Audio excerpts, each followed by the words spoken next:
Greetings, folks. This is Brian Harris, creator of the Independent Black Voters on Facebook, where we believe people, not parties. We attempt to talk to as many people, regardless of their parties, about our issues and our agenda. I'm here with Martin Walker. How you doing, Martin? Good afternoon. Thank you for having me on. Okay. Martin is part of the Independent Black Voters. As a matter of fact, we have a couple of announcements here in the very near future. Talking with him, he invited Alan Bigelow here. How you doing, Alan? Good. Thanks for having me. Alan is running for State Assembly District 5. And so he's running as a Republican, and he's coming on to talk to us about our agendas, our issues, what his policies, beliefs are, etc. So we're going to start off by letting you introduce yourself and tell us a little bit about you, but tell us a little bit about your beliefs, policies, and etc. And then we'll go from there. Okay? Yeah, my name's Alan Bigelow. I grew up here in Las Vegas. I've been more or less a native. We got here when I was 6 months old, and it was 1963, so Las Vegas wasn't very big back then. I have been a soldier. I have been a cop, and I've been a fireman. I've been a businessman. I've been a restaurant owner and a tradesman and a truck driver, among some of the things that I've done to get where I am today. So I've had a chance to get into everybody's houses as a firefighter and help them. And I hear the issues that they talk about. And there's a lot of common issues out there right now, and from inflation to taxes to schools. Gosh, I mean, I want to make sure that I'm available to people, and I can sit down and listen. I might not have all the answers, but you know what? I'm going to at least listen and take the time to invest in the people, because this is something. They say that the White House is the people's house, but in Nevada, it's actually the Nevada legislation is the people's house. And you got to be receptive. You got to be open. And if you're not open to listening to people, then, don't do the job.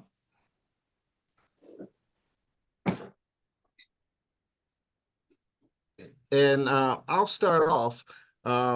Can you tell us, what your key issues are? If you're running, there have to be hot spots. There have to be things Sure. you believe in. So we're going to let you to tell us that. And then I'm going to ask Martin to start off and see if he has some questions. All right. If you explain that to us. So something I've seen, Nevada gets taxed a lot on a lot of different taxes. And if you look over my shoulder, there's a paper on the wall that says no new tax pledge. And one of the things that I've done is I've signed that pledge, and I posted it on social media so everybody could see it. Taxes, the heavy taxes we're paying are hurting our people. They take it out of our hide every which way we can. And so I've pledged to not support any new taxes. The governor was able to find about $3.87 billion. He wanted to put it back into the school system, and unfortunately, through the legislative session, it wasn't done. I think that's important for our families. We need to have the school programs in place for our kids so that our kids can be competitive in a world market. The school system, when the 60s and the mid 60s and starting into the 70s in Nevada, our school system was number 5 in the nation. Right now, it's number 48 behind Puerto Rico.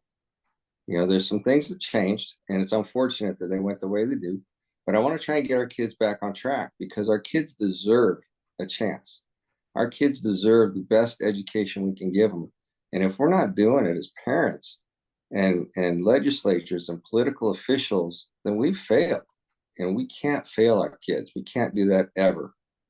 Parents' rights have been continuously eroded. And I want to stand up. My pledge to parents is I'm going to fight for you, because you have to be able to lead your family. You have to be able to guide the family in the beliefs that you have. It's not anything to do with government. We have no business being in somebody's house telling them what to believe, what to do, what not to believe. It's none of our business. Our job is to protect the people, make sure that we have a good education system, and make sure that everybody has equal rights. And it's really that simple. I'd really like to create some new business opportunities here in Nevada. One of my ideas is to put in a one-stop shop. North Las Vegas has a one-stop shop for businesses, and it works really, really well. I think if the state could adapt that into the programs that they have, then we'll see a lot more businesses, because right now the governor's Office of Economic Development is trying to attract businesses that pay at least $30 an hour. Our education system has failed us in that because we can't provide the workers. So we need to get the workers, meaning our next generation of kids, ready to go. And if we can do that, then our kids will have a great future. But if we fail, we failed at least the next 2 or 3 generations. Did you want to go first, Martin, and then I'll ask a couple questions? Sure, I can jump in. I want to take a couple of nuggets away from the things that you mentioned here. So let's I'll start with the school programs, because we can all agree that our school system has not benefited the children at large. So, Right. so specifically, are there some programs you would like targeted? And part of that is, what influence do you think that a person in the assembly has over that decision, as opposed to the school board, let alone the state NSDE? So one of the things in our Nevada, or in the NRS, is Nevada Revised Statutes, it describes what is supposed to be taught in school.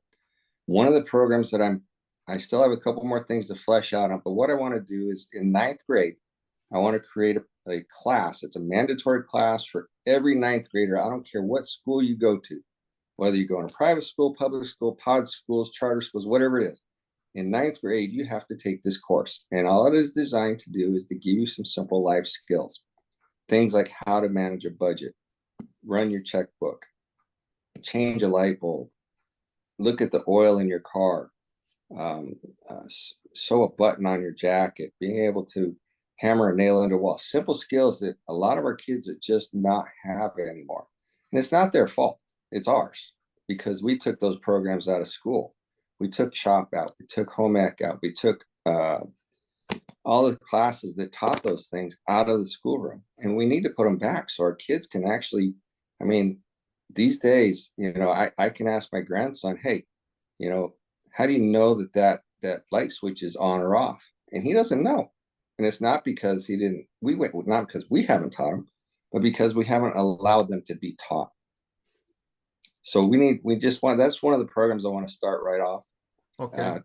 To kind of piggyback that, I'd really like to see the school choice program come in, where all the students are taught to the same standards, and the money for that student it follows the student. So, and I'm just going to pick an arbitrary number. So if they have $5,000 allocated for each student, if that child and his parents get together and they want to go to a school on the opposite side of Las Vegas or in Reno or wherever they want to go, that money goes with that student. So when it goes to that school has the budget to teach that unit, or teach the student rather, and teach them in a level that they understand. Because I have an ADHD kid who couldn't have a normal class. I want to ask you a question, just if I parse just that one point. What support do you think that there is in I'll say the current legislature, let alone anyone who could be elected, to garner enough support to make that happen? And what does that look like, especially when you have to negotiate with the teachers union, finding the curriculum, all those things take, would take, you look at things that have been passed in 2017, 2015, Sure. that haven't come to fruition yet. So even the programs, let's just say 100% support for the programs you talked about, we're still talking about, if they were supported and budgeted, we're still talking about 4, 5, 6, 7 years down the road. Well, the 9th grade program that I would like to see happen can actually happen in the next 2 to 4 years. And I know a couple other candidates that have put some programs in, and it's going to be a gradual build, obviously, because you can't go from 48 to back to 5 in a couple of years. It's going to take a little bit of time. The twist in all of that is you've got to have the support of of course, the teachers and the people involved, the stakeholders, I guess, is the best way to put it. I have spoken to a couple of people on the CCEA, which the big sticking point that they told me for all of that was the standard of teaching. And I think that's important. I mean, my parents were teachers, they retired from the Clark County School District, and the standard has to be the same for everybody across the board. And I get the fact that there are IEP programs for students that are challenged. And I get the fact that there's learning disabilities, but that's the benefit of having the money follow the students. So if there's a school that specializes, and like I said, my son was ADHD. So if there's a school that has teachers that have the ADHD touch, I guess is the best way to put it, they know how to reach that student, then they should be able to go there. And if the money follows the student, that's where that kid gets to succeed.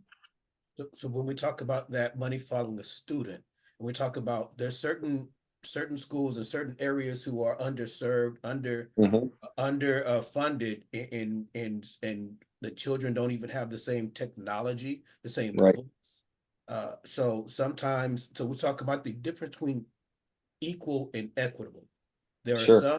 some schools, let alone some students, who might need a little bit more of that funding than others. Because a school in Summerlin, that $5,000 arbitrary number that you mentioned, may not be as needed as a school over here on the historical west side, Mm-hmm. because of the disadvantages that those schools are already at as a starting point.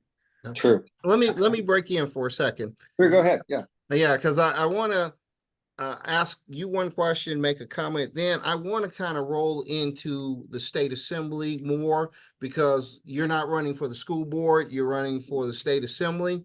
Right. And so I want to kind of focus, we have so many time, more on some of the issues that are directly state issues. But I want to ask you this, and then I'll make a company.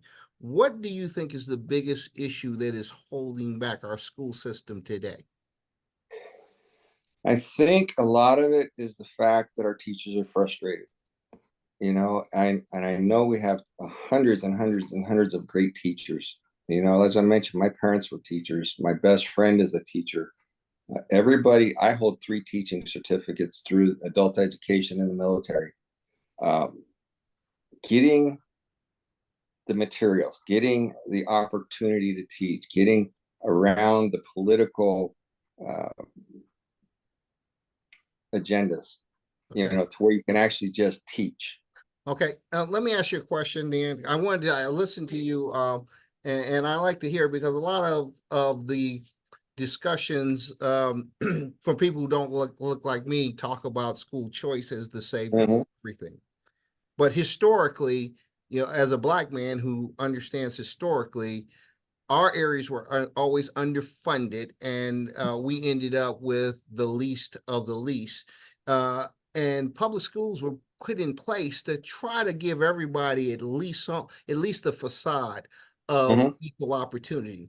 Let me tell you what's going on in the state, because in the city, I mean, in the underperforming schools, that school choice will not resolve. The majority of the school shortage ends up being in predominantly Black and brown school systems. So I've been in the situation where the whole 8th grade were nothing but substitutes.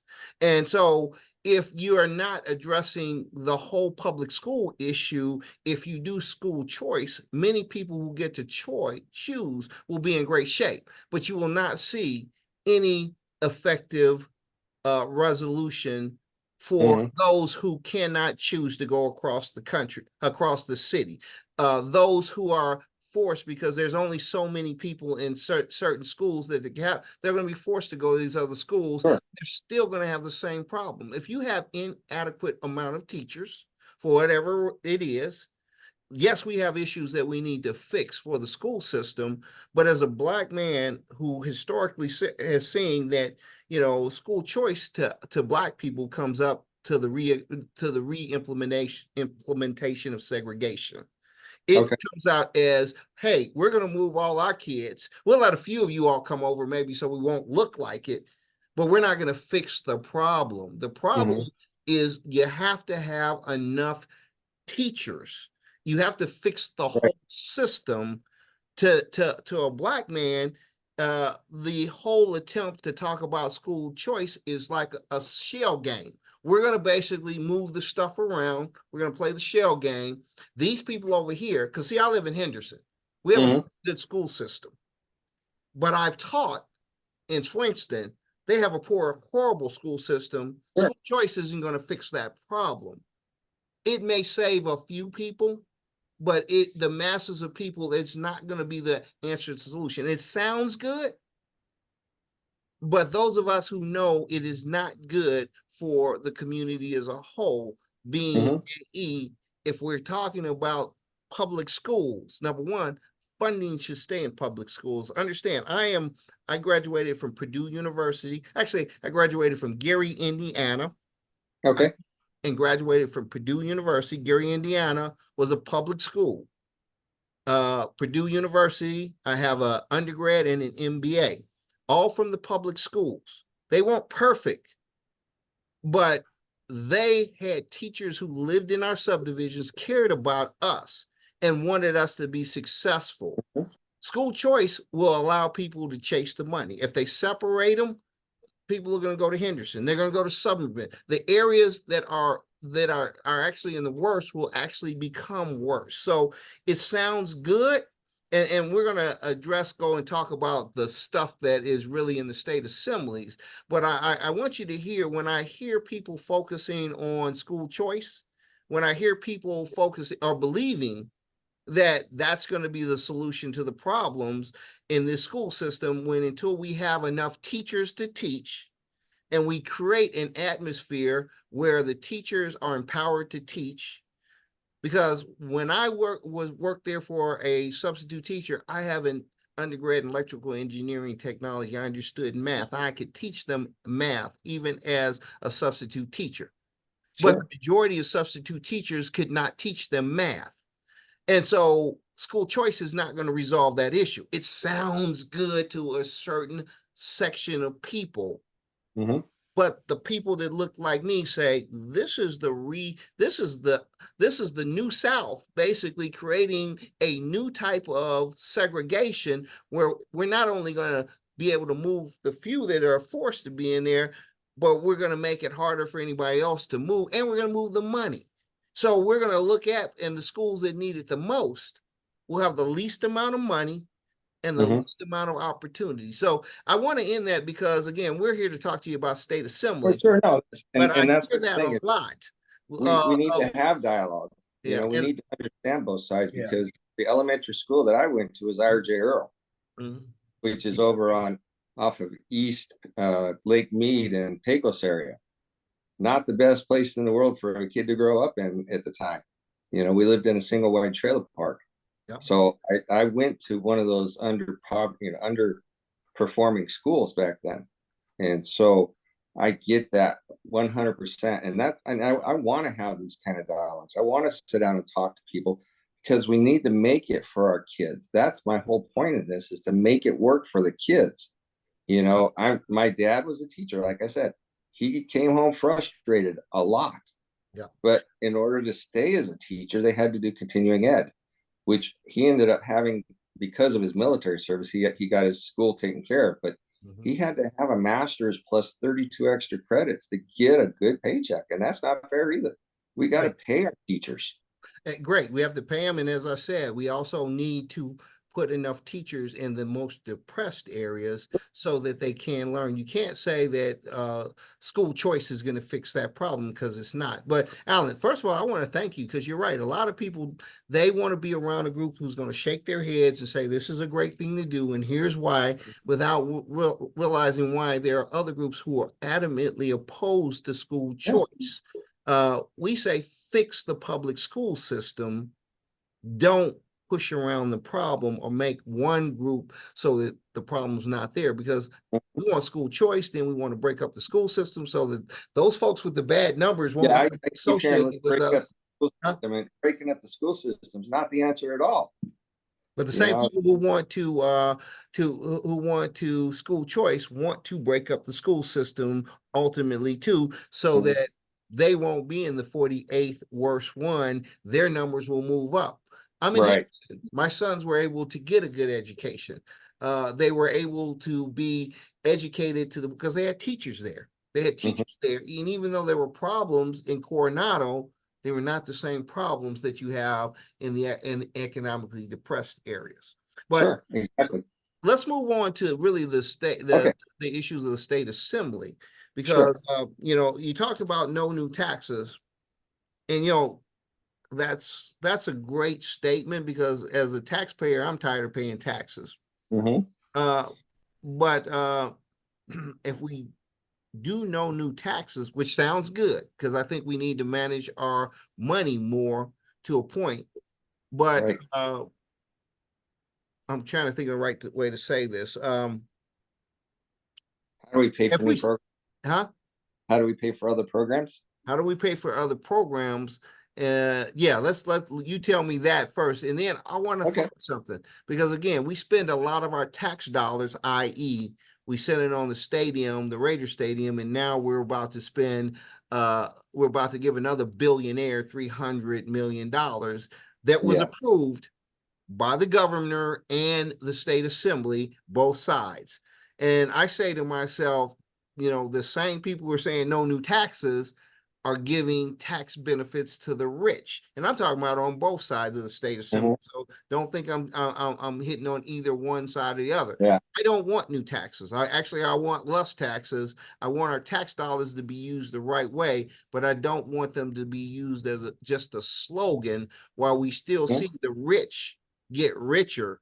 Our tax dollars are not going to the public, they're going to million and billionaires at this time. So I'm gonna shut up and let you speak. Sure. Well, so I made no apologies for actually wanting to see a different program with the baseball stadium. Now, I was aware of individual who wanted to put in a baseball stadium a little farther south than where it is, and include a hotel, but for some reason it wasn't heard. I do know because I spoke with the Office of Economic Development that that stadium is going to provide quite a bit of extra money for our kids that are getting education scholarships. Now, that was something they had to do, but it's down the road. It's not like right now.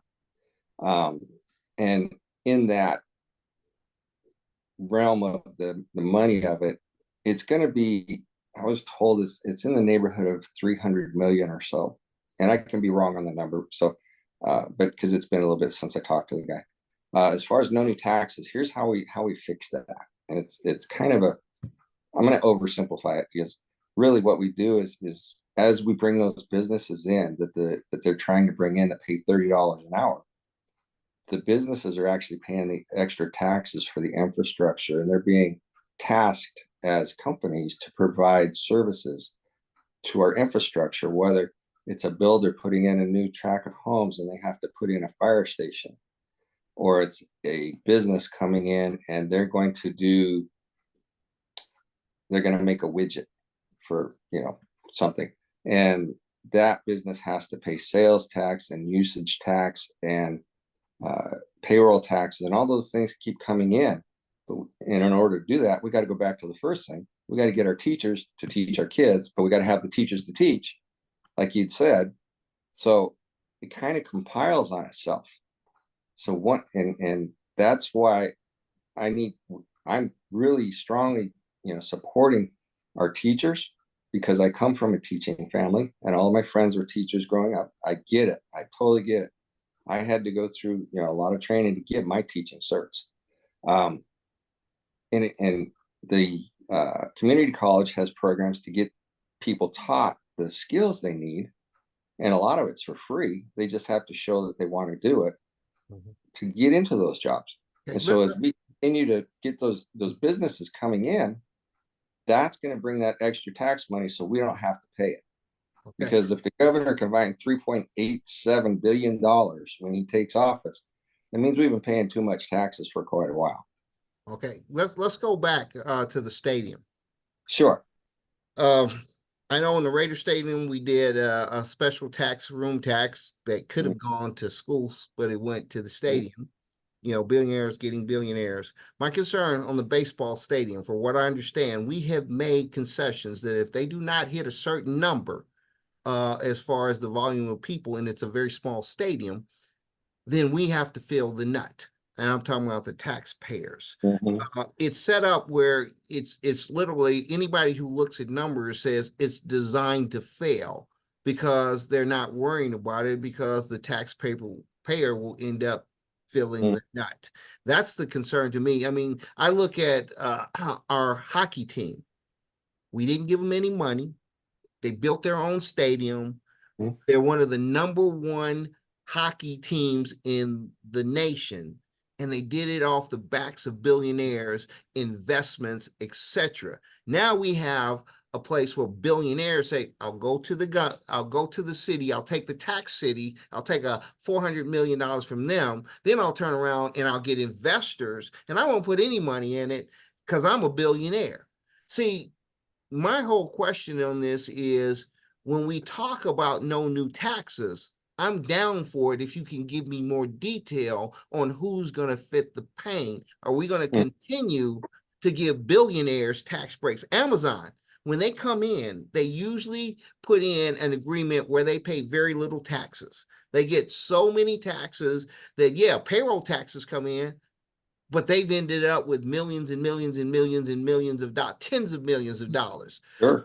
So we end up many times buying these $30 jobs because if we basically turned around and they paid their fair share of taxes, if they didn't get all these tax incentives and tax breaks, we could have no new taxes. But many times we want to talk about the social services while we ignore saying, businessmen, you need to pay your fair share. Mhm. Businessmen, the wealthy, you need to basically foot the bill more so that we are able to keep our community initiatives that are taxed and not continue to give our tax dollars to the wealthy. What's your opinion on that? Well, let me piggyback on your stadium concern. We've got a baseball team that's not going to have a home for 4 years. What happens if they don't want to come at the end of that time? We got an empty stadium. And you're right. It bears we the taxpayer pay for it. Exactly. And guess what? Many of the people who voted for that got some money from the when it came to them running for office, cha-ching, they had checks that came to support them because they voted Mhm. for them. So I hear you on no new taxes. I just ask you as you state that, and the other people who make that great statement of no new taxes, tell me what you're going to do. Because I don't want new taxes either, Oh, but tell yeah, me what you're going to that, do to create no new taxes. and that's where we got to bring the jobs in. And if a company is making a whole bunch of money and they're making tons and tons of money, they don't need those tax breaks. They can come in. I mean, I don't have a problem giving them a little bit, because I mean everybody wants a little bit just to come and say hi, but I'm not going to give away the baby with the bathwater because we can't. We can't, because if we do that, then you and I and Martin, we're all stuck paying a little bit extra tax. And you know what? I'm tired of paying taxes. I'm at a point where, uh, you know, going to buy a gallon of gasoline is out of control. We talk about inflation. A candy bar costs what a dozen eggs used to cost. A dozen eggs is costing what a gallon of gas used to cost, and a gallon of gas is a movie ticket. Why do you think that is happening? I think what's happened is people haven't managed our money right. We need to take a look, and we need to be transparent. And I think that's where we really got blessed with the treasurer that we have for the state of Nevada, because he has actually put in a transparency program where you see every penny that is being paid or spent or collected, all of it on his website. And so I'm really, really happy that that's something that's happened. And I support that kind of program. If Okay. we can't be transparent in what we're doing, we need to get somebody else in there. Okay, let me ask you a question because you talked about the price of gas and candy bars and the past and the cost of inflation, and you talked about people need to manage themselves better. The government needs to After manage themselves better. We can only do what we got. okay, but let me give you after the pandemic, Mhm. the oil companies raised their prices. They did not drill. they made over, I think, close to $850 million or something, but Sure. an unheard of price because there's collusion and no competition in many areas now. The food people did the same thing. The candy bar people did the same thing. Mm-hmm. Because right now there is not true competition, and most of them own the Congress, be it the Congress of the federal government or which is more what we're talking there. So we won't spend a lot of Yeah. time there. But corporate greed with the ability to have profit, have records, have record profits while paying very little taxes overall. Don't you think that's one of the big reasons that the average Joe Blow, i.e., the middle class, is being hurt? You can't manage yourself out of what this country was designed. Capitalism was about having enough players in the game, so you had to keep your prices low enough. You had to compete against somebody, but now we have it so these four big gas companies, they go in concert, and what happened after in Roosevelt, that's why they broke up these monopolies, because Mm-hmm. the same thing that happened in the 20s is happening now, where corporate greed, where 1% of the people own 70+% of the wealth in this country and are paying the least amount of taxes. So like I say, I agree with no new taxes on the middle class, but I Mm-hmm. don't necessarily agree on no new taxes to the rich and the corporations. What's your thought there? So my thought, the American dream is to get everything you can have, and earn everything you can, and be as successful as you can. If you reach that pinnacle point, if you're in a position where you have been blessed by God to have everything under the sun, you should be doing something to give it back. You should be blessing people somehow, whether it's through, I don't know, whatever hits you as giving back. For example, I support my church. You know, if you're in a program where you support new businesses, or you support uh, uh, kids with disabilities, or you support whatever it is, if you're in a position to do that, you should be doing that. You have an obligation because you've been blessed beyond any kind of a compensation in the world. And if you aren't doing that, then shame on you, and you're going to pay your price somewhere, because we already pay the price. And in agree, what you say, I 100% agree with. But in a greed economy, which we have now turned to a greed economy, people do Mm-hmm. not look that way. You have people like Bezos who almost are hitting $1 trillion.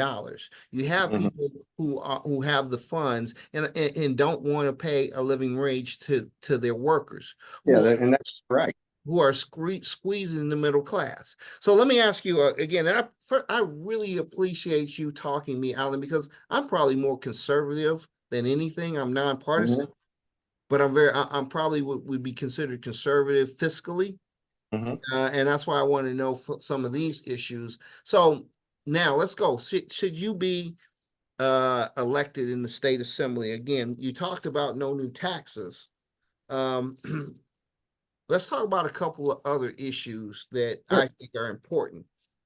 But no, first, give me, other than no new taxes, give me what you think are the three hot items, not the school board, that you think the state assembly is should be focused on.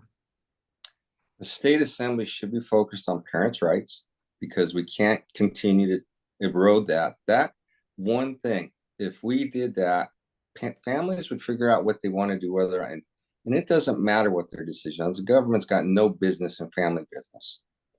And uh, I think it's ridiculous that we keep sticking our noses into decisions that should be made in a family. We have no business there.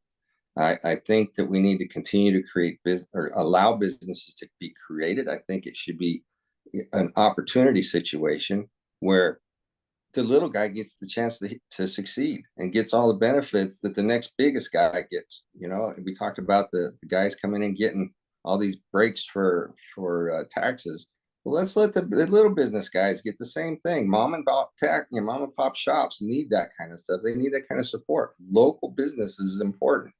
Local businesses are the ones that are more important, in fact, than the big ones, because they're our family. They're our people.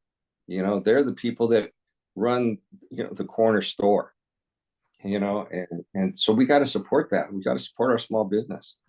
Good. And if, Well, let oh, me go let ahead. me ask you, I want let me to, ask you this, Alan. So going to what are the biggest issues that we talk to people about, and the influence that a person in the assembly and or the Senate has. There are several bills that made it to the governor's office that had to do with housing and Mhm. rent control, and the I know the one passed for the source of income, but let's just say let's say different bills for housing security. Let's say just even the way the summary court process happens. So we're going obviously this is going to have to be tackled again in the next session. So give us your thoughts on housing security, rent control, corporations and investors buying up houses that's jacking up the rents, making it unaffordable for people who are not giving a living wage. Where could the public count on your support, whether introduction of BDR legislation or at least support of those things that people are looking for? well said. Yeah, it goes back to, something that Brian brought up earlier. Our greed economy is out of control in that area. And when you sit here and you see, uh, you know, our elderly folks living somewhere for 10 years, and then as soon as their lease is up, they get jacked up by $400. That's not fair. There should be a loyalty there. There should be a commitment to those people, because those are the people that have paid the wages or paid the lease for that property owner a whole lot more than the people that are bouncing in for 6 months and then taking off. I think they deserve some credit. They deserve some support for that. I'm not sure how to do it yet, and I'd love the input on it. I really would, because it's important. I can't see turning somebody that's 80 years old out on the street. That is so wrong. And I will preach that one from the mountaintop, and I'll take all the heat that I have to for it, but it's wrong. My grandparents lived in their house until they died. And fortunately, they paid it off. But if they were renting, my grandmother was 97 years old. My grandfather was 101. How do you tell those people you got to get out? Yep. Now It's so and wrong. I want to say, and I appreciate you talking about. I'm a little older now, and so I'm concerned about certain things. But I'm fortunate enough to own a house. Yeah. Understand, the Black community has the lowest homeowner rate since the 1960s. Mhm.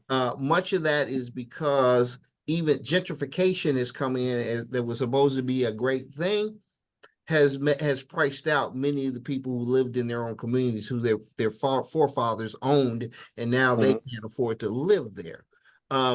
Corporations have come in they found out that there was a big dollar in purchasing homes, and they are planning on a goal where they're making it unaffordable for the average young person, because it's great to Right. talk, seniors always it hits your heart.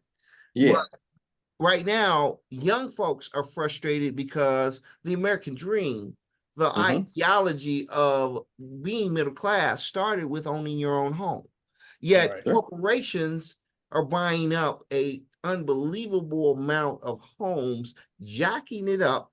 Again, supply and demand is supposed to drive cost. They turned the housing market into a commodity. They're betting on the housing market, so they're spending money and driving it up. So if you have a home, and I'm blessed to have a home, you're winning. If you don't have a home, you're losing. You will virtually never be able to own a home. Right. And that's tied with the effects of now that they own these homes, they're jacking up the price on them. Mhm, And mhm. then let me ask you, do you know who the biggest or fastest growing amount of homeless are? Not off the top of my head. I think it's the kids, though. And I say that because my kids are all looking for homes to purchase, but they're renting and they can't find one that would even come close to there. But they're not making bad money. They're doing, $22, $23 an hour jobs, and doing, moving up in the world. One of them is a comptroller for a company. They're renting. And that's I ask you and think about it, and I this is the independent black voter, so Yeah, I commend you because people sometimes don't want to hear. Here, your kids are doing pretty good, and your kids are in a better position than the majority of the kids in my community. but They are my kids not buy a even home. making that kind of money, Yeah, huh? my kids can't even buy a home at that, Yeah. which is So troublesome. Yep. You know, So the growing amount of homelessness. See, people when they talk about homeless politically, they like to talk about drugs. They like to talk about the mental part. They don't want to talk about whole the world. Yeah. lowest part is that our home, when you have the average mean income for a home here in Nevada is over $400,000, heading towards 450,000, Hmm. and the average mean income is somewhere between 54 and 64,000, then that means that the average person, including your kids, will not be able to afford a house. Right. And that You got, means the people, yeah, the kids in my community, not only will they not be able to afford a house, they're not going to be able to afford to rent a house. Right, there you yeah, go. because the whole trick in there is they tell you typically to look at 3 times your income, and that's the house you can make. And if you're making, $60,000, that's $180,000 home. That's a 1 bedroom condo if you're lucky. So would you support some ways that that our state assembly helps reduce the amount of corporate owned homes? Because if we dread, it's supply and demand. They pay Hmm. cash. So if the economy goes down, they pay cash. And, Hmm. and so they can ride it out and force to keep prices. It doesn't go up and down anymore because they own a big enough swath to make Right. sure that they don't lose. But now the American people are losing. Yeah. Would you support? And again, we talk people, not parties. Some legislation that reduces the amount of corporate owned single dwelling houses. I'll even take it one more step. I'll take it to the foreign companies that are coming. And I know for a fact that there's German companies buying our homes, and there's Chinese companies buying our homes, and they are really pushing that number. And so if we make it to where we can't have foreign owned properties, that's going to take a big chunk out of that, and that's going to help that quite a bit.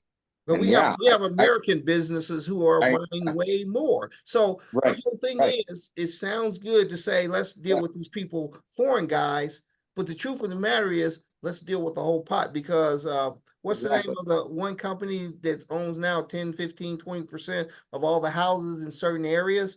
I mean, they turned housing into a commodity, and they need to be through it higher taxes, through something through the legislation that reduces that number so it is not profitable for businesses to own single family homes. And I've had this conversation. Oh, go ahead, Martin. As I say, I've had this conversation with apartment owners, and they're just like, look, guys, this is the American dream. And I'm like, well, how are you? You got to be fair to these people. You got to be, because they need housing, and if you're not being fair to them, you don't deserve to have. And I say this, very personally, because I've had to work through the system. As a kid, we worked all the way up. Like I said, we lived in a trailer, we moved up, and we worked. My parents worked a couple of jobs at a time to get us going. It doesn't work like that anymore. I wish it did. Yeah, and I meant to ask you, and I apologize. No, Can you yeah. tell us the district, District 5, where actually is District 5? So it's basically on the west side of Vegas. And I thought I'd never ever live over here I was always on the east side. I was an east side kid. And we ended up, moving down to the south end of Vegas. And then when I got out of the army, I bought a house over here. Well, actually this is the second house I've had over on this side of town, but it's over from Boca Park. It goes into Piccoli Ranch, down through Spring Valley, all the way down to Russell. It encompasses parts of the other side of Durango a little bit, and it kind of zigzags around down there. It's a really odd shaped district. I wish, you know, the boundaries on the districts could actually be like squares, so it's easier to describe, but it's kind of an odd shaped district. But we are a unique part of town because we are half in the city and half in the county. And so, we have a lot of extra people that we have to discuss things with. And I got to admit, my councilwoman is very open to being engaged in things, and she's very active. And so I really enjoy conversations with her because she's a pretty smart gal. She's currently, and this is a shameless little plug for her, but she is running for mayor. So we get a chance to converse on a lot of things, and where I don't know the answers to everything, I can sound off of her because she's actually been an assemblywoman herself.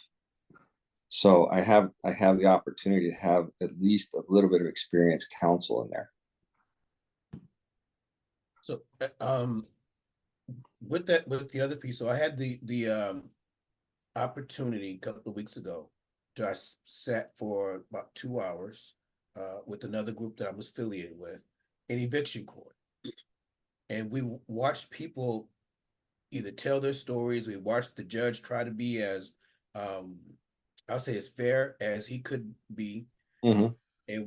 And obviously it was heartbreaking for some of the people's stories, and some people, there's different scenarios. There's Yeah. no one size fits all.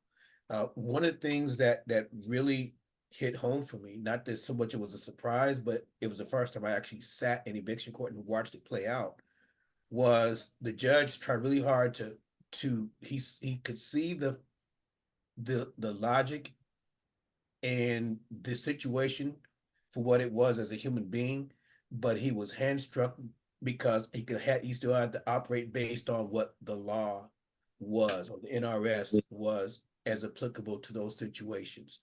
When I look back, and just housing insecurity is one of my pet peeves, followed by health insecurity. There's so many people don't have access to adequate health care, let alone affordable, um, and which are two different things. But when I look at the different laws, and I want to move away from this, but as far as landing on that one subject. So again, some specific thought processes on some type of legislation you'd like to either reintroduce that happened, that was a failed opportunity in the last legislation, and again, to the point of democracy, there was legislation that made it through both Mm-hmm. the Assembly and the Senate, made it to the governor's desk and got vetoed. That would have helped a lot of people. And when we go back to the corporate greed that Brian was talking about, and we look at the money spent on lobbyists from the real estate corporations, let alone those who represent those companies, and the little guy, as you mentioned, the mom and pops get squeezed out. That mom and pop who maybe they are like myself. I Mm-hmm. own a house, but I'm not a corporation. Though, so I can't compete with those companies. So again, legislation, some specific idea that you'd like to reintroduce that didn't make it in the last one, or tweaks to in the next section. I think, in the renters world, I think there's a renters loyalty program that should be in place.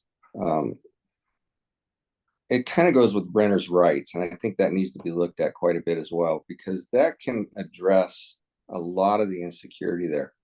I'm not saying ownership is the answer, but there's paths that can be brought in and incentives that can be given to the people instead of corporations that might work better. And again, I need more input like this from you guys, from everybody really, to know what path to chart. But I honestly, my personal feeling in this is I think that as far as renter goes, that there should be a renter loyalty program in place. And I think that, and I don't know what the time frame would be. I want to be fair. Uh, and if it's a longer term thing, if it's if somebody pops in for 6 months, obviously they're in and out. There's real no loyalty, no real loyalty there. But if somebody's there 5, 10 years, they've shown some loyalty. They've shown some care for the property. They've shown, a desire to be in that location, and they should get some kind of loyalty out of it. I don't know what it would be right now, but I'm super open to it. I want to make sure our people have a place to live and that they're not squeezed out like that. The thing I think that we just came through with COVID and all of that, and some of the advantage that may or may not have been taken there, because I don't want to point fingers because I don't know everybody's situation, but there's some situations where people say, hey, I don't have to pay. Well, you know what? You don't get the loyalty for that. You don't get to take the part of the advantage, because you have to pay your rent or your mortgage to take advantage of that program. So I think that might put the balance into the fair side a little bit, but I definitely want to get some more input on it, because there's something there. There is something there that we can do. Right. What the final answer is, I'm not sure yet. Great. That's a valid offer. And Alan, I will stop again, and I thank you for sitting down with me, because some people would probably tell you don't sit down and talk to these guys. But I'm supposed to represent everybody. If I can't talk to you, what am I doing? Yes, I believe that whether you're a Republican or a Democrat, you are serving all of us. And the group that loses does not lose their right to have opinions, and basically they listen to legislation, because this is what has divided the United States and is continuing to divide us. One has a win and one has a lose. Now, I'm going to talk to you from a businessman. I've been an entrepreneur. Right now, one of the biggest things that is killing small businesses are insurance. The cost of insurance has gotten outrageous. Again, insurance companies are making record profits.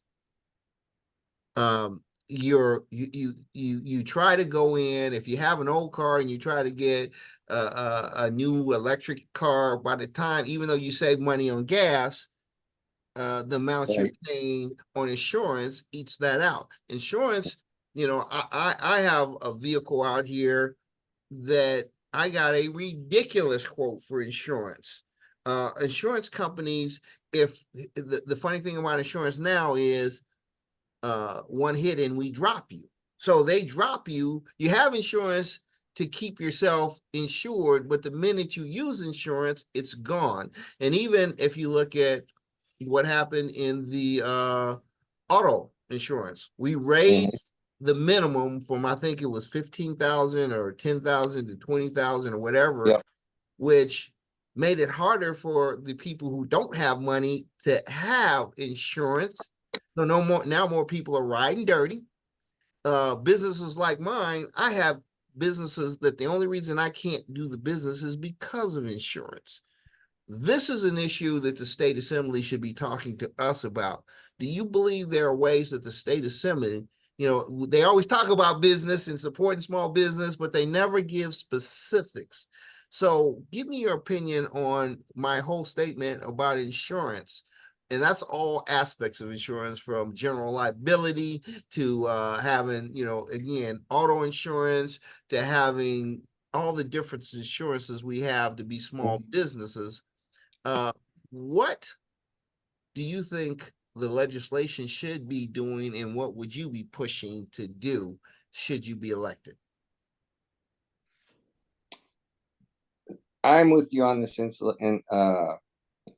the insurance issues, because I've experienced it.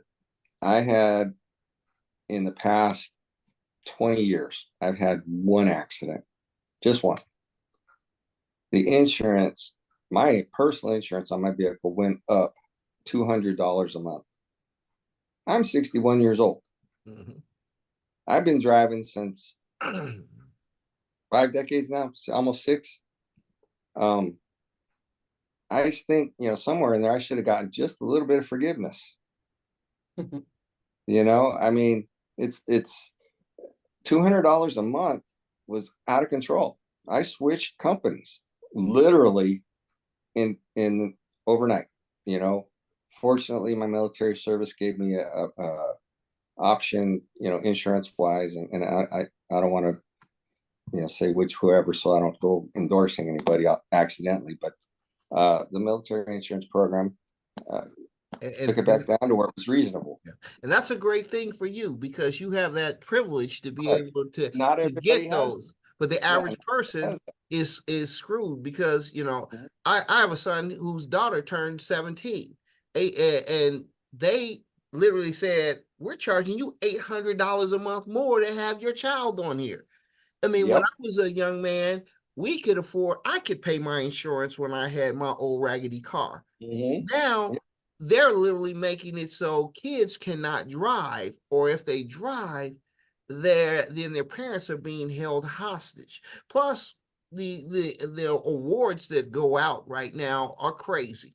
If Right. we came out with some ways to get our arms around the payouts, along with the arms around the around the actual cost of insurance, it's a win-win. Mhm. And You know, so I think, I look for people to talk in specifics about what is important to us, not just what the party says. and I haven't even been approached by the party to even just to try to talk about it. But the thing, and I have never been a fan of high insurance costs. I think uh, their metrics are off because of my own personal experiences. I think a lot of times that when we get into those things, I mean, I was lucky to find a classic car that I just absolutely loved, and so I bought it. You know, but it's what is this? 60. It's almost 60 years old. Mhm, Do I need to pay the same insurance on that car as I do the truck I drive? mhm, It doesn't make sense because obviously I'm not gonna go find another car like this. mhm. I might. There's still a few around, but it doesn't need the same insurance. It doesn't require the same insurance because it's driven maybe 100 miles a year right now because it's being restored. But when kids start driving, we teach them driver's ed on purpose, but we took it out of schools. Yep. So let's put it back in schools But and let's start teaching, show the kids that we're here for them so that their insurance isn't, like you said, $800 a month. That's ridiculous. yeah, but it's not about the kids and stuff. It's about greed capitalism. Hmm. Insurance companies had record profits again last year. Sounds like our gas Record company profits, too. and lawyers, they push to make sure if you bump a person today, they're looking for $20,000.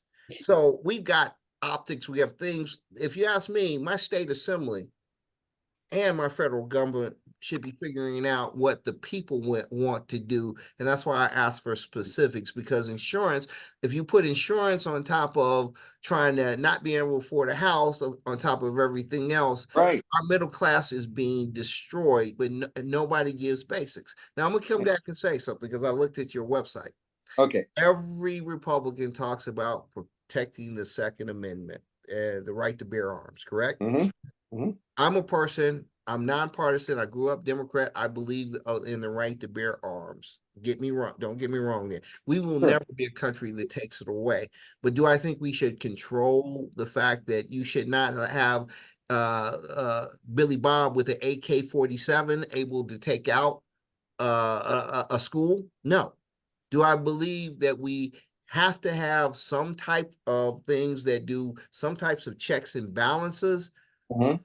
Yes. Do I believe? I believe that, to me, and I'm saying on both parties, I'm for, I'm against, is to distract us from talking about the issues I just talked about: insurance, real affordable housing that is not low income housing.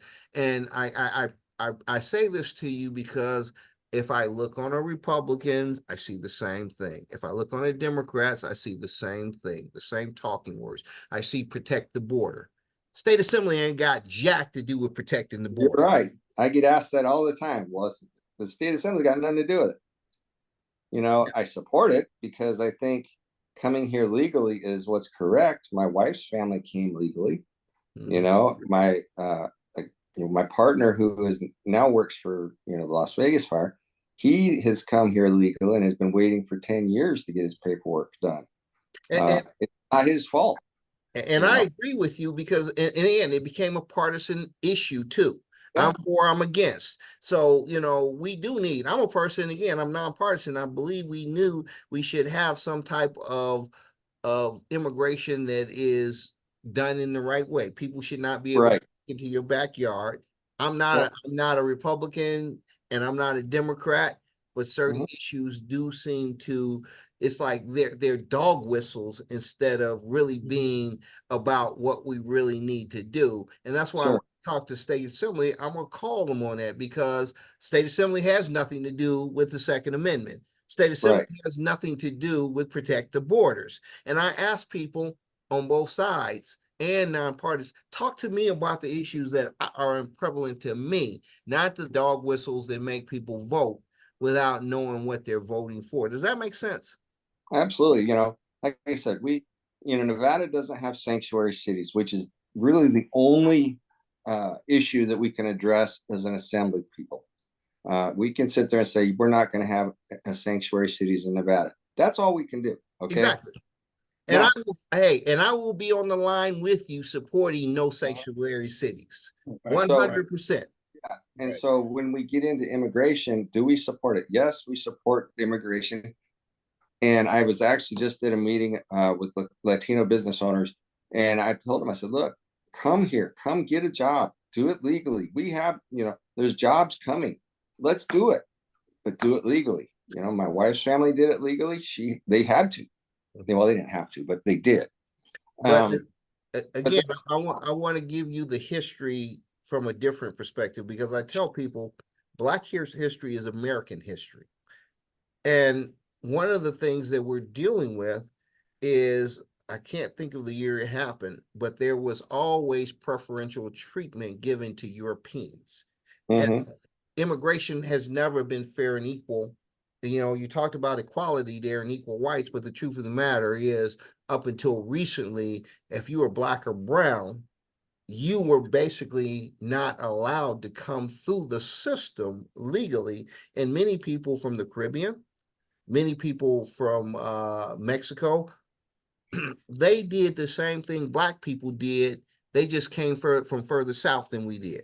And mm-hmm, we migrated from the south because of economic inequalities to the north. They are migrating because of economic inequalities to the north. And mm-hmm. sometimes, if we can deal with the true root cause, corporate greed is not just a US greed, it's a worldwide greed. If we start addressing about having a stronger middle class, not in just the United States, but across the world, heck, I don't want to move from a warm climate to a cold climate. But if economically I'm going to starve and die in that warm climate, then I'm going to move to the other one. Right. And so sometimes I'd like to have politicians start talking about truth instead of the buzzwords of protect the thing. How about create a fair economy first for the United States, then create a fair economy for the world? Mm-hmm. And that's where I think we get our teachers back in the schools, where we got schools covered with teachers we need. They'll get our kids taught. Once we get our teachers and our kids back together, we're going to be able to start showing people that we can do better things. And I think that's one of the biggest things I'm running. Okay. Yeah, I'm standing for. We are a better people as a whole. We know what we need to do, but it takes conversations like what you and I are having, and Martin, to get to that point, because there's a middle ground there that we have to reach. And if we don't, we're going to fail. Yep. So let's jump back to business, and then Martin, I'm gonna let you ask a couple questions. I'm sorry, I get kind of passionate and I jump, but we're on the same page on what we're talking about. Yeah. Business license. Again, as an entrepreneur fighting for survival, I have to get a business license for the state. I have to get a business license for Clark County. I got a business license for North Las Vegas. I got a business license for Henderson. By the time I get all my business licenses, I don't have enough money to even be in business. Yep, that's the one thing I've been preaching about for business for years now. That's why that one-stop shop is so critical. You go to one spot, you tell them, I'm going to do this business. They take care of all the paperwork. You get all your business licenses out of one fee, just one, not Henderson, Vegas, Clark County. No. One fee, done. And that's what I want state assembly people to talk about. Mm-hmm. Detailed, what are you talking about? Not just the high level stuff that people talk about without accountability. Now, let me ask you something. As a state assembly, it seems like the majority of, if I'm a Democrat, I toe the party line and I vote pretty much Democrat. Mm-hmm. If I'm a Republican, I toe the party line and I vote pretty much Republican. I'm a nonpartisan. Certain things I agree with on the Republican side, certain people I agree with the Democratic side. Mm-hmm. So if you're going to be a representative, are you a representative for the Republican Party and you only vote on the Republican issues, or do you vote for your people, which means sometimes you have to cross party lines and do what is needed for your people as a whole? Yes. Okay, simple answer.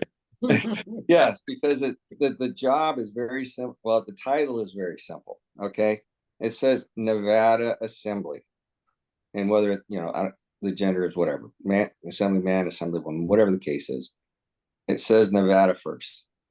Okay, um, I recently had a chance to talk to Claire Thomas, who was a very genuine, very gracious lady, and I just asked her. I said, what would you tell a first time assemblyman? What would you tell them? What advice? I said, have your own mind.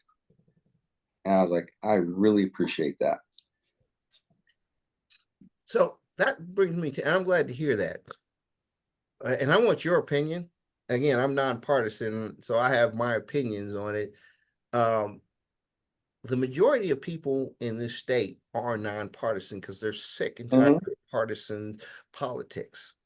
Um, I consider myself conservative fiscally, but that includes dealing with making sure corporations pay their fair share and not giving away this farm for them. How do we, and I'm saying this, and I'm going to ask you this bluntly, because I want to understand more. The Black community supported the Republican Party because it was the party of Abe until the 1960s because of lynchings in the South, because of the civil rights issues that were not happening and their party was looking past them. And obviously, they made a deal with the Democratic Party that says, you'll get our votes if you give us the civil rights agenda and you give us, you give us the Voting Right Act, et cetera, which has helped significantly to the Black community. We see now an assault on the voting rights. Mm-hmm. See uh, a policy that seems to no longer be conservative, but more of us against them, to the point where I'm conservative, but there are people in the party that scare the heck out of me on the Republican side with some of the it seems to be the dialogue or the direction they're going, where I say, man, I would love to support the Republican Party, but there's some issues in there that, as a Black man who believes in civil rights, who believes in equality, I'm not seeing it anymore. Mm-hmm. And before you speak, Martin, Martin, I may not have expressed myself as well as I could. What do you think in that statement?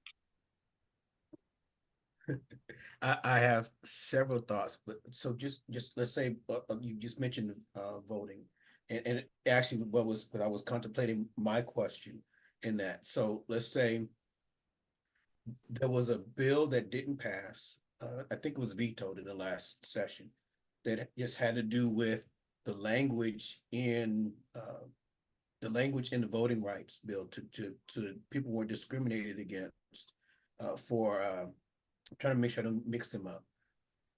It has incarcerated. I think it was incarcerated people, Mm-hmm. and there was a lot of opposition that I heard because people could not wrap their head around the difference between a convicted felon versus someone who has not been convicted of a felony, so therefore they have not lost their rights to vote. Right.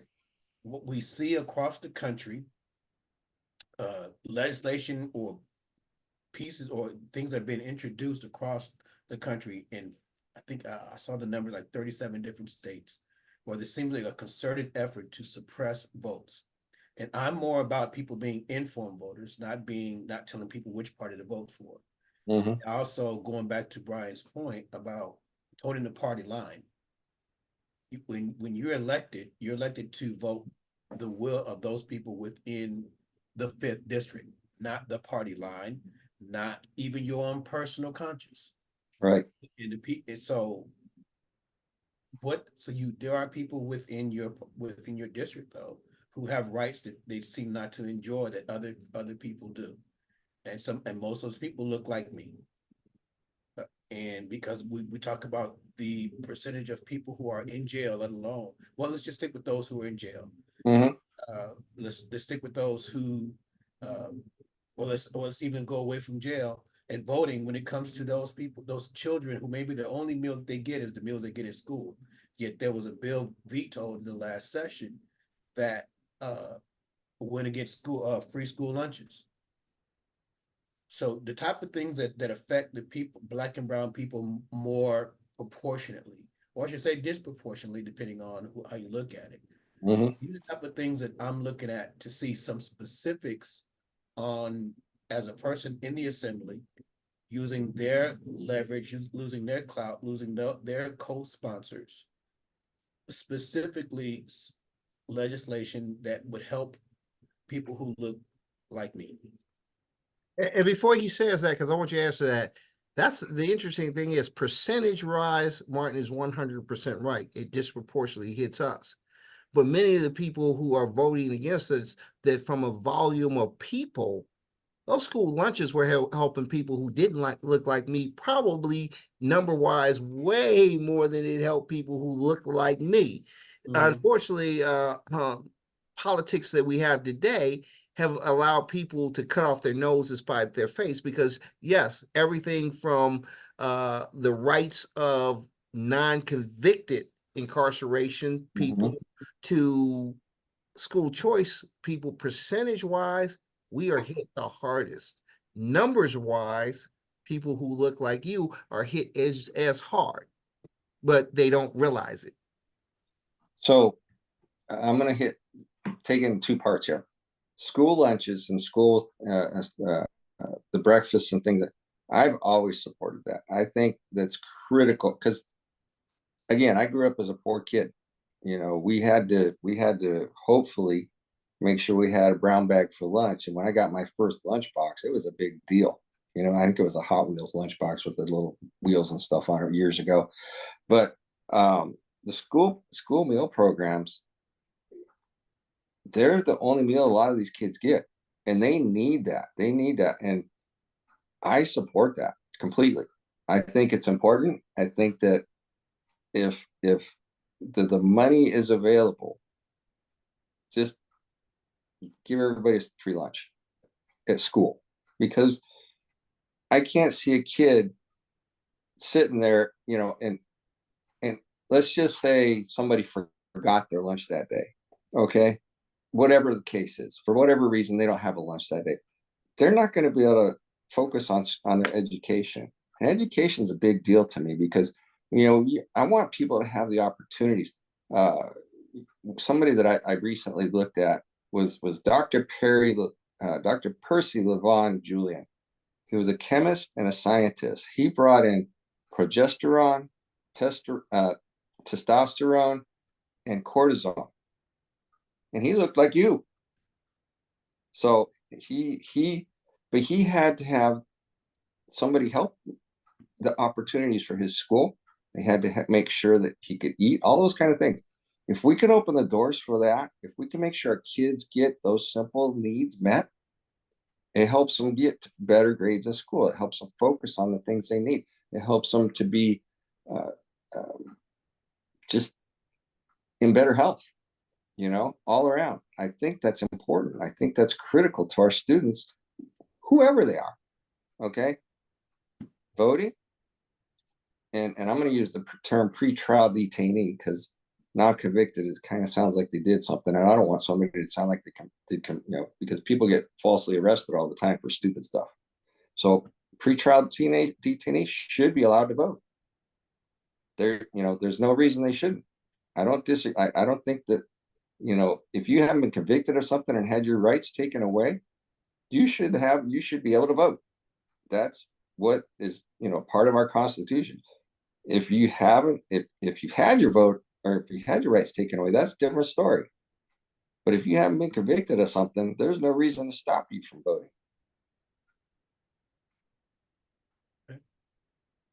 I'm going to ask you a difficult question. Okay. I'm going to ask you the question and then a question behind that. You talked about parental rights taking it away. Sure. What kind of, first of all, what kind of parental rights are you talking about? So I have a better understanding. So right now in Clark County, and I can't address the other counties because I don't know, but in Clark County, what's happening is parents are being told as soon as your child crosses that school line, they become ours. And there's a statute that supports it, but it's really not true. So if they want to take the child to get medical treatment for something that they think is wrong, then the parents don't get notified. The parents have a right to be notified if you're going to do something to their child, and they should be notified. In numerous cases, there's been, and this is, I'm going to go into kind of I'm going to open a bag of worms, I guess. If children want gender affirming care and they haven't talked to their parents and they just talk to the school's going to go get that for them without telling their parents. The school has obligations to the parents too, and they can't take those parents' rights. So if my child wants to go be somebody else and I don't know it, or the school hasn't at least given me a courtesy notification so I can address this with my child at my home. And again, like I said, government's got no business in the home. It's your business. Who you love, who you want to be with, all that is your business. Okay. I'm So going to double check on that statement because yeah, I because don't have kids in school continue now, but I actually want to find out because I've heard that statement many times, and I truthfully don't believe that that schools should be involved without parental guidance. So I'm going to get more clarification on yeah, it and make sure that I do. And Martin, I'm gonna have you help me that. But I want to ask you because this swings me into this question. sure. And it's not a state assembly question, but it does kind of swing into something from your own personal beliefs. Mhm. I hear many people talk about parental rights while restraining women's reproductive rights. Because you see, I'm neither for or against abortion. Mhm. I'm for a woman's right to choose because she will be held accountable to her maker, her Sure. values, her beliefs. But yet we have made women's productive rights an example of hypocrisy when I hear a group say, I'm for parental rights, but I'm going to take away women's rights. Give me your opinion on that. All right. So I have actually studied on this a little bit because I wanted to be informed properly and make good decisions on it.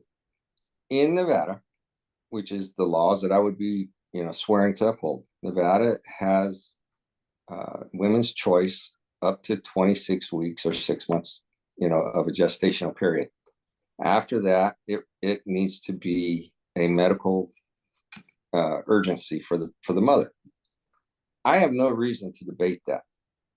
As a legislator, it's out of our hands. We don't even get a choice in this because it's been codified in Nevada.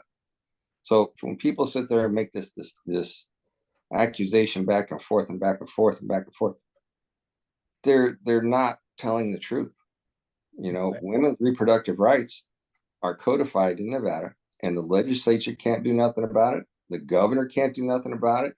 It has to come from the people of Nevada through a petition and turn into a ballot question, and we have nothing to do with it. And so, you know what?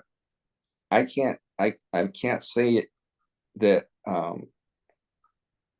it's not up to me. Ultimately it's not up to me. I have a personal thought in it, but my personal thought has nothing to do with what the law is.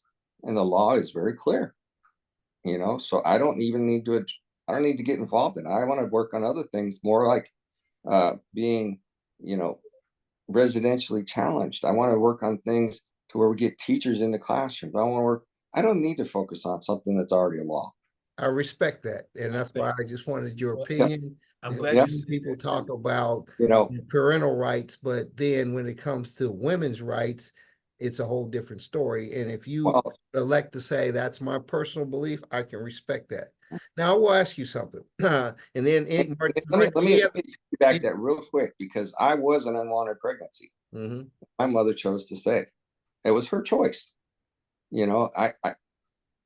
My grandfather kind of made sure that my dad was around for a bit, but it was her choice. And I, Absolutely. and like I said, Nevada law makes it very clear and it makes it very easy. We don't deal with it. Gotcha. It's done. Okay. Hey, point that. Now, how much do you know about open primaries and ranked choice voting? I'm just starting to study the ranked choice voting bits because I've been more focused on schools and things recently. I know there's some things in there that are concerns. I don't know all the details enough to even really get into the discussion yet. I would support what the people ask me to do in that realm, but open primaries and closed primaries and they all have inherent issues. Nevada is a closed primary state right now, so that's the one that I'm most familiar with. And closed primaries keep 40% of the people, actually, maybe more than that. More people like myself are forced Mm-hmm. to at least go to a party and then go back to nonpartisan. And that's my concern.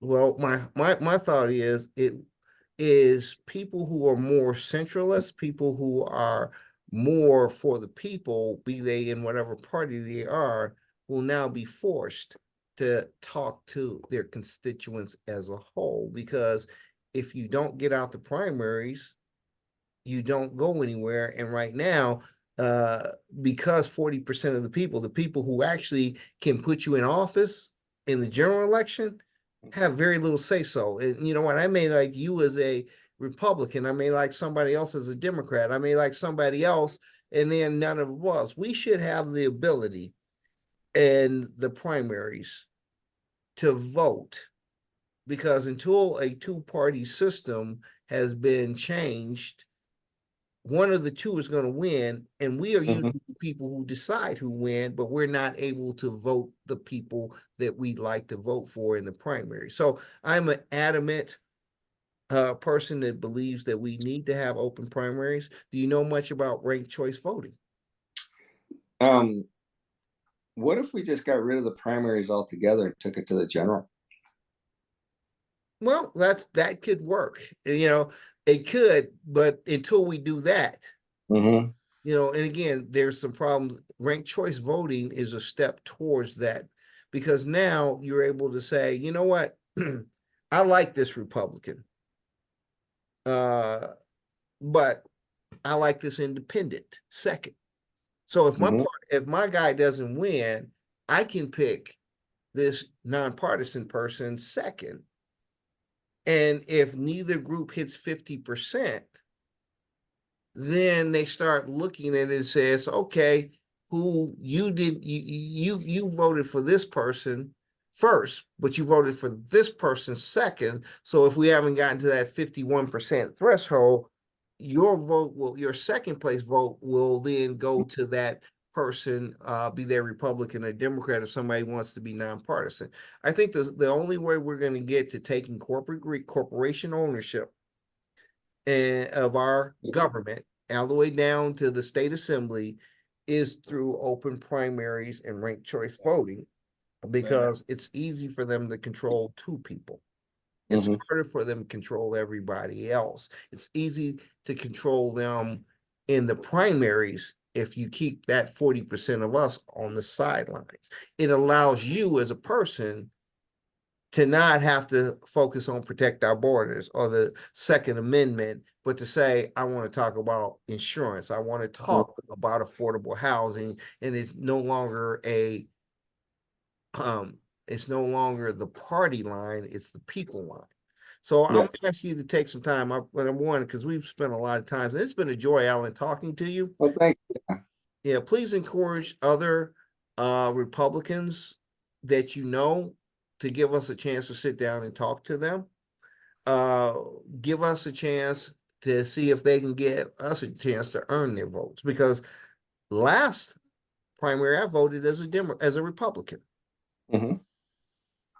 Still working on who I'm going to vote for on the other side. It was the first time in my life, and I voted against many of the front runners because I'm concerned about identity politics and the keywords and the other things that are being used. It will force people to stop using those tactics and start talking to us about how to create a stronger middle class versus how do we focus on non-economic. So I want to thank you. We want to ask you to come back. We're going to invite you to our the 17th. We're having a mixer. Mhm. We'll have some of our endorsement Let me, people. let me look real quick because I can tell you. I think I gave that information already, Alan. I You think I did. did. Yes. And bring some friends. Yeah. Bring some friends, because I want to continue this conversation. Mhm. It's been a pleasure for me to talk to you, Alan, and I thank you, Martin, for digging him out and getting him to get on this call. This will be the first. We'll probably hit you up for another couple of calls if we have some other questions, which Sure. we do. And actually, I'm gonna ask you a couple of questions once we get off the recorded part of this. So Martin, I'm gonna let you say something real quick, and then Alan, I'm gonna let you take it home with your plug on why you think you are the best person for this candidate. Martin, I'm muted now. I'm gone. Alan, it's always great to speak with you. You and I have some good mind melds, and we have some good dialogue. I appreciate you for coming on here and allowing us an opportunity for dialogue, as well as our listeners and those who contribute to our channel to hear where you are, and they can decide what resonates with them and what doesn't. I appreciate your candor and your willingness to be transparent. We need more of that. And we know we need more people on both sides of the aisle to be more relatable to the people. And unfortunately, the Republican side has not done the best job at uh, portraying themselves as such. So again, I appreciate you taking the opportunity, giving us the opportunity to have this conversation with you, and we look forward to speaking with you again. Well, thank you. I appreciate the time. Like I said, my family worked its way up. We worked hard, and I know, my dad had some military advantages in there, so that helped quite a bit. But I've always maintained my transparency. I've always been willing to answer questions, like the answer or not. I'll give you my honest answer, and if we need to talk about it more, then we will. And I think that's what's the biggest part of getting in and representing people, is doing exactly that.